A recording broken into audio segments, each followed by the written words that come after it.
Nama aku Nia, panggilnya biasanya Nia aja. Awalnya kan mulai dari anakku yang pakai hijab dari dia baby. Kita cari-cari di online tuh yang sesuai selera aku, yang premium tuh aku nggak nemu. Akhirnya coba dari kain semeter 2 meter mungkin ya, coba sendiri. Misalnya setiap masalah tuh pasti ada solusi. Ya, fa inna ma'al usri yusra. Jadi jangan takut, misalnya ada kesulitan pasti ada lipatan kemudahan. Gitu. Insya Allah ya, kalau niat kita lurus ya.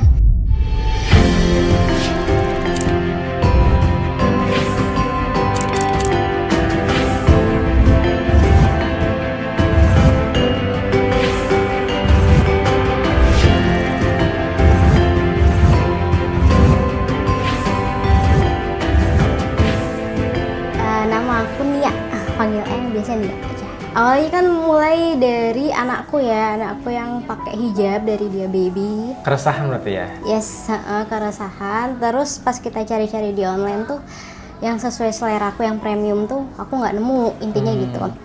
Nggak nemu. Terus sampailah anakku usia setahunan, akhirnya mikir aku aja deh yang bikin bisnis ini. Akhirnya coba dari kain semeter 2 meter mungkin ya, coba sendiri dijahit dari PO gitu kan. Dari bulan awal ya aku juga nggak nyangka ya maksudnya bakalan jadi usaha yang besar. Dari bulan awal tuh yang rasanya cuman coba aja, ternyata banyak gitu, banyak yang order sampai PO-nya banyak pokoknya di Ramadan itu. Terus akhirnya kita seriusin mulai ngerekrut satu-satu tadi itu karyawan. Saat itu suami usahanya jamur tiram, budidaya. Memang kita dari awal wirausaha sih, sama aku catering waktu itu. Nah, melihat lebih bagus prospeknya Baby Cha ini, akhirnya kita fokusin di Baby Cha aja. Awalnya Babysa ya, awalnya tuh Babysa dari nama bayiku namanya Sanum, jadi Baby Sanum gitu. Atau bisa juga aku mikir Baby Solihah gitu, kan ini kan hijab bayi ya, gitu, Baby Solihah. Terus beberapa bulan kemudian aku pikir kurang bagus deh Babysa gitu, SH. Akhirnya biar lebih luas jadi nama brand Baby Cha aja.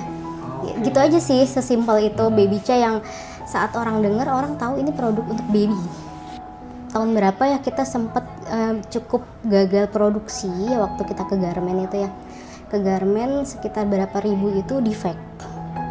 Itu pukulan pertama kalau aku bilang, karena harusnya omset sekian M waktu itu, terus akhirnya ya nggak bisa mencapai target karena lebih banyak defectnya daripada good product yang bisa kita jual. Tuh, dan di situ Garmennya juga nggak bertanggung jawab. Kalau bertanggung jawab sih mungkin masih enak ya. Dia juga nggak bertanggung jawab. Defect tuh produk cacat, jadi cacat jahitan, harga turun, jadi profit kita kan semakin tipis ya, gitu. Kejual dulu aja tetep ya. Kejual, jadi ribuan produk defect tuh alhamdulillah tetap kejual. Tapi ya itu pertama slow ya, harusnya bisa sekaligus, misalnya ini enggak, berbulan-bulan bahkan tahunan baru keluar gitu barangnya, terus profitnya sangat tipis jadi. Karena kita turunin harga bisa setengahnya kalau defect sale kayak gitu-gitu. Kalau dari aku satu sih konsisten ya. Jadi branding itu kan harus konsisten. Kalau kita punya brand itu jauh lebih enak daripada kita jual tanpa brand. Gitu. Sebenarnya kalau menurut aku salah satu yang bisa menopang dalam naik turunnya, bahkan Covid pun kita bisa dibilang jauh lebih naik ya pas Covid itu.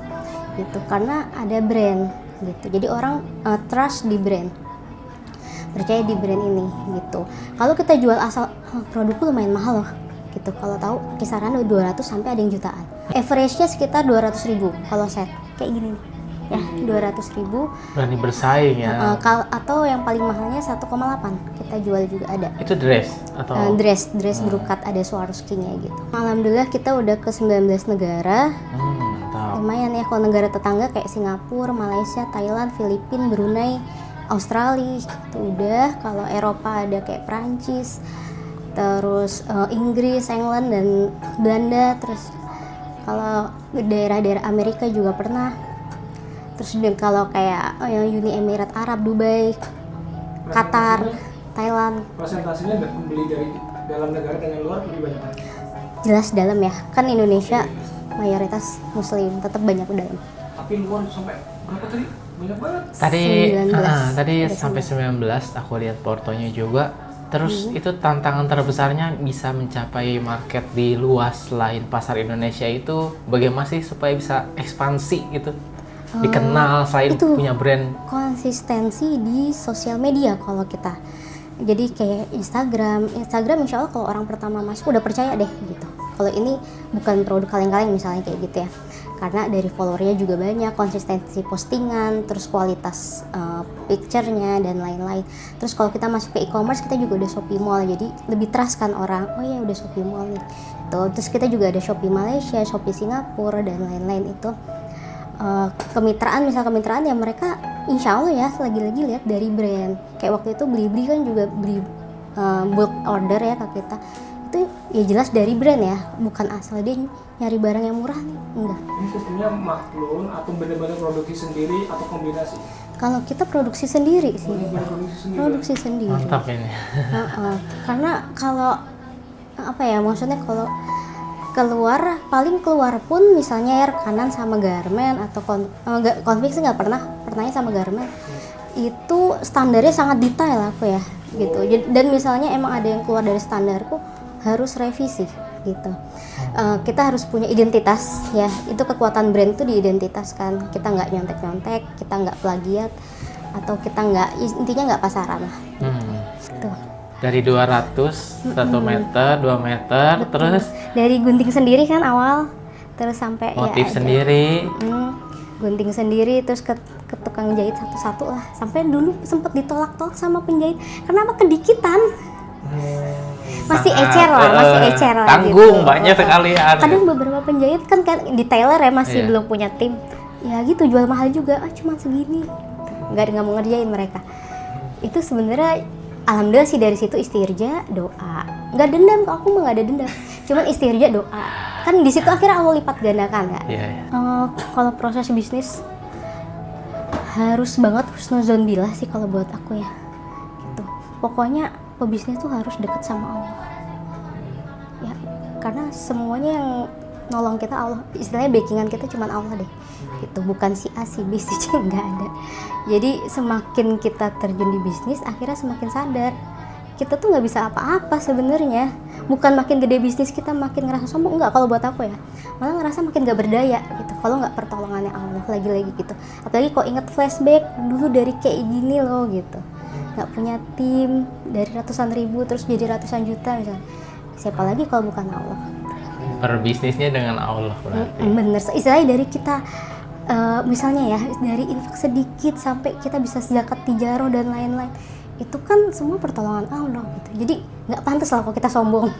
Yang tiap aku di kelas bisnis, aku selalu sampein kalau udah punya niat baik berbisnis, istikharah dulu. Tuh, istikharahkan, karena kita pokoknya kalau aku diskusinya tuh sama Allah gitu. Ini barokah nggak bisnis ini? Istikharahkan. Terus apa, minta doa ke orang-orang yang meridoi kita, misal orang tua, atau kalau yang udah punya suami ke suami, minta izin, minta didoakan, kayak gitu. Terus ya udah jalanin dan jangan kaget kalau selama prosesnya berdarah-darah istilahnya. Jangan misalnya pas lagi turun, udah deh stop ganti bisnis, ya nggak jadi dong bisnisnya. Mulai dari awal kan lebih berat ya daripada mempertahankan. Kalau buat aku ya, mending kita mempertahankan yang udah ada, fokus gitu ya. Misalnya setiap masalah tuh pasti ada solusi. Ya, fa inna ma'al usri yusra. Jadi jangan takut, misalnya ada kesulitan, pasti ada lipatan kemudahan. Gitu. Insya Allah ya, kalau niat kita lurus ya, misalnya niat jadi agniya yang paham, yang dermawan, insya Allah Allah pasti bantu kok.